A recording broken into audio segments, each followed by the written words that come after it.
Emil Abrahamsson has a great video saying how with his 10-minute daily hangboard routine, you can have healthy and strong fingers.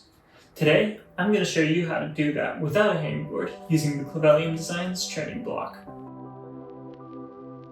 This routine is divided into 4 2.5-minute segments. Each hand gets 10 seconds of active time and then 20 seconds of rest, repeated 5 times per grip. It goes right hand for 10 seconds, then resting/swapping hands for 5 seconds, then 10 more seconds for the left hand before another 5 seconds for resting/swapping again. The timer will be outlined in blue for active right hand or green for active left hand. The first segment has an open hand grip or 3-finger drag on the block's 10mm edge. This is where your hand is mostly straight up until the last knuckle. Usually, the pinky finger is too short to hold onto the edge, so this grip is for the 3 middle fingers. I like to start with this grip type as a little warm-up to the routine, since it has relatively low stress on the fingers. For the second segment, I do a half crimp on the 20mm edge. This is one of the most commonly used grips, and typically a very strong grip, and it is where your fingers form a 90-degree angle at the middle knuckle. For the third segment, I do another half crimp, but this time on the 8mm edge. This is to work a bit on some small edge training. And for the last segment, I do a 100mm pinch grip. This grip does not use any of the edges, but instead pinches the whole block along its longest length.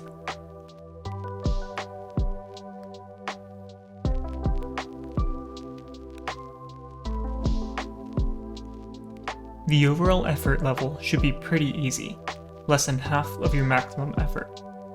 The goal is not to strain your fingers or to push through any discomfort, and if you feel like you have to in order to complete each segment, then try reducing the weight. You should feel like you could go on for a few more sets afterwards. For me, this results in 25 pounds for the open hand grip, 40 pounds for the half crimp on the 20mm edge, then back to 25 pounds for the half crimp on the 8mm edge, and lastly, 20 pounds for the pinch. Although, some days I reduce the weights if my fingers are feeling tired or weak, like when my fingers are feeling tired after a hard climb from the previous day. Now, I am switching to 40 pounds to get ready for the 20mm half crimp.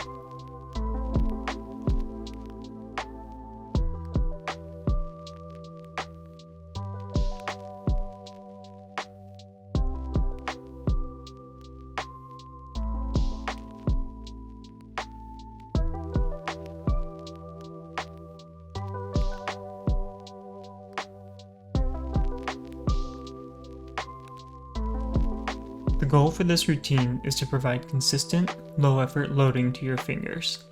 Submaximal loading like this is actually a very common rehab routine for finger injuries. Due to the nature of how tendons work, light activation is key for them to absorb the nutrients needed for healing. But always remember to keep the weight below any pain thresholds you have, and if a specific grip type is inducing pain, try switching up the grip type. For example, if half crimping is causing pain, try using different variations of the open hand grip, such as 2-finger open hand with the pointer and middle fingers, then with the middle and ring fingers.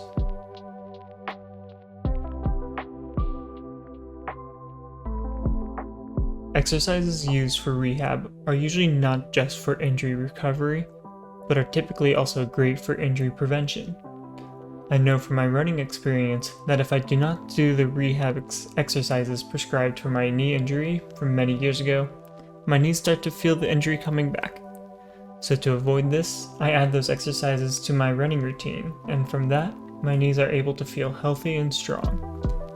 Now applying this to climbing, doing a routine like this might not provide the most immediate strength gains, but can go a long way in preventing injuries. And preventing injuries is probably the single best way to improve your climbing for the long term.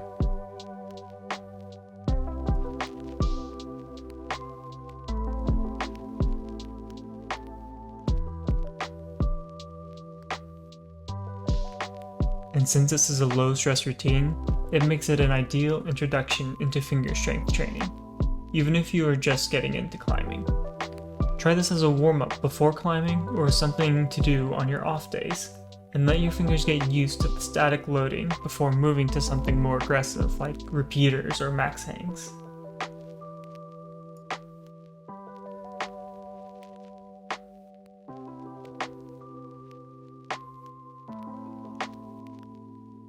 So whether you are trying to recover from an injury, prevent an injury, or just getting started with finger strength training, this routine can help wherever you are at your climbing journey.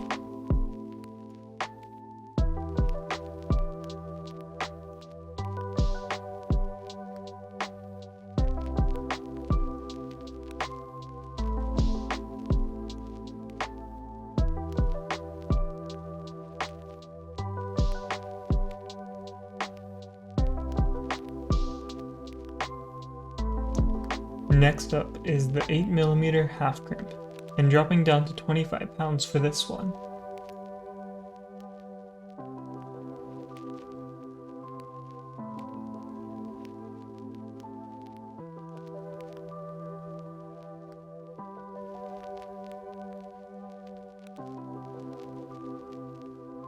I started doing low-effort daily routines after getting my first finger injury. I injured my finger about 1.5 years after starting to climb, and pretty shortly after I added finger strength training to help accelerate my progress. Classic new climber. I started off with some high-stress, low-rep finger workouts, and saw some pretty rapid improvement, and continued increasing my finger training without fully knowing what I was doing.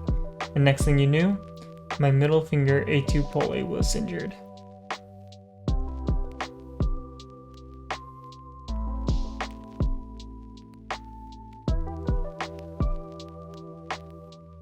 From that, I lost a few months of progress, from denying that it was anything serious and still trying to climb with a hurt finger, to having no idea what to do to help make it better. Enter Emil's video. This one helped me come up with a plan focused on rehab and injury prevention. I had designed a unique training block that had features I was looking for, and after the video, I was able to add a training plan to go with it.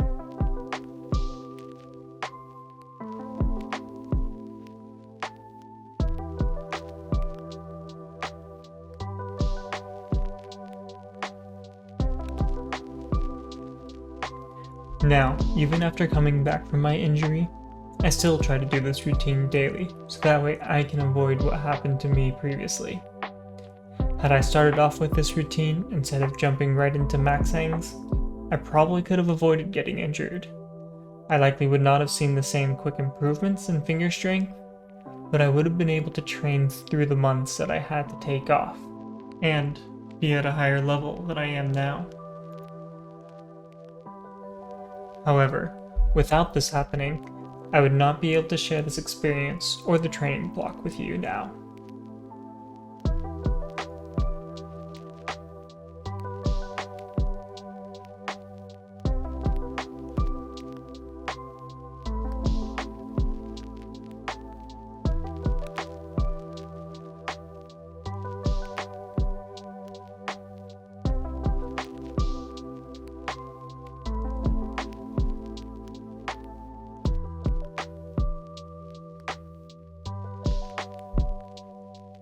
For the last grip type, I'm doing a 20-pound pinch across 100mm.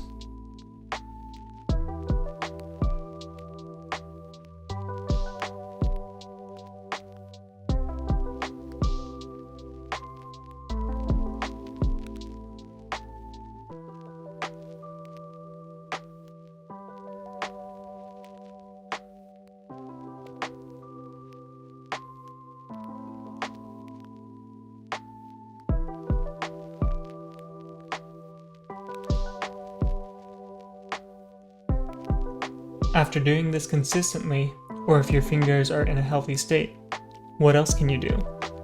Max hangs are where you load your fingers at a high intensity for a short amount of time and with lots of rest between reps, and are great for building power. and repeaters are where you load your fingers at a moderately high intensity multiple times in a row with a very short rest between the reps, and then a longer rest between the sets. These are better for building endurance. Both of these you are able to do on the block, which is great if you don't have a hangboard, or if you want to work on a grip type you can't quite hold your body weight yet, and don't want to set up a pulley system to effectively reduce your hang weight. Stay tuned for some videos going more in depth on each of these and how you could do it with the CD training block. Also, comment on any uses you would like to see a more in-depth video in the future.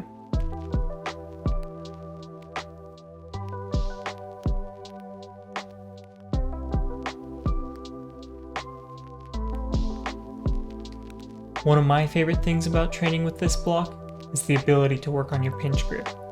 Most hangboards don't really have anything to work on that, and typically, pinch grips are a weaker grip type, so unless you basically have pro climber level pinch strength, you would not really be able to hold yourself up if they did.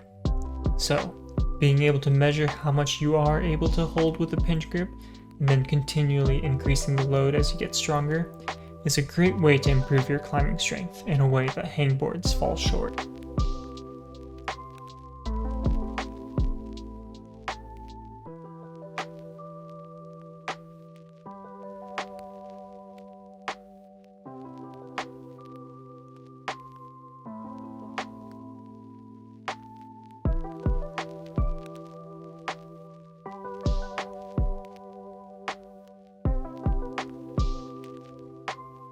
Alright, thanks for joining. See you next time.